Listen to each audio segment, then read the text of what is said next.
Hey guys, my new song called Feel It's out on Sirup Records, which I made with my friend Take Notes. Let me walk you through the major components of the song and how we made them. Started with this cello melody that I found on the internet. So I brought it into Contact, made a new version of that, slowed it down a bunch, manipulated it, and then I came up with the actual melody of the song, which goes like this. And then another major component of the song is the bass line, which I made with two parts. The top is a sample that I use, and the bottom is my Moog Sub 37. The bass line is centered around these three notes. The drums are pretty straightforward. They sound like this. Okay, so those are all the main sort of features of what we made. And then when I sent it over to Kyle to edit a bit, because I got stuck on sort of the main themes, he fleshed out a couple of the ideas and added a few small things, which I think made the song more interesting. So for example, this 303, he added a lot of things around that, so it gives it a little bit more vibe and just like breaks up the song a bit better. And then some other things that were added are like little vocal chops throughout, and then little effects things to sort of break up the song as well. So with all of those together, it sounds like this. So there's a 303, here's a vocal chop.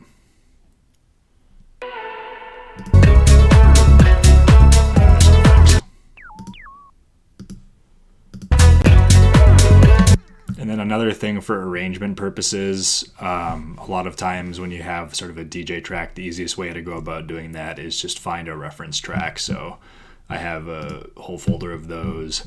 This is kind of a classic-y song, so you could drag in like the Simon Doty track and then look at the arrangement, how they laid it out.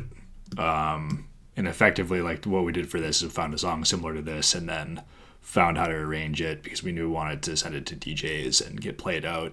And then that's how we went about going to start the arrangement and then just sort of refined it over time.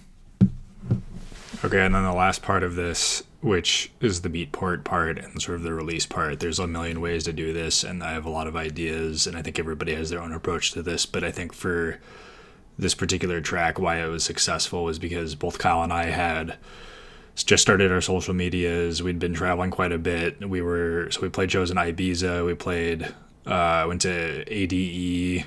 We networked quite heavily, had a lot of friends who were excited about what we were putting out, and then we basically just, put it out on social media, please buy the track, support us when this goes out. We hit up a couple DJs to see if they'd be interested in playing it that we knew like the style vibed with, and they were happy about it. And I think sort of going through those steps, you can definitely make any of the like entry-level charts for sure, like house or if you have something like organic house, it's probably easy to chart on there if you just get some of your friends to buy it. That's one way to do it. Obviously, just use social media and do your best with that, and you won't make the charts every time, and it also won't solve all your problems with like playing more shows and doing other things like that, but at least it's a start and it's something to point to later on.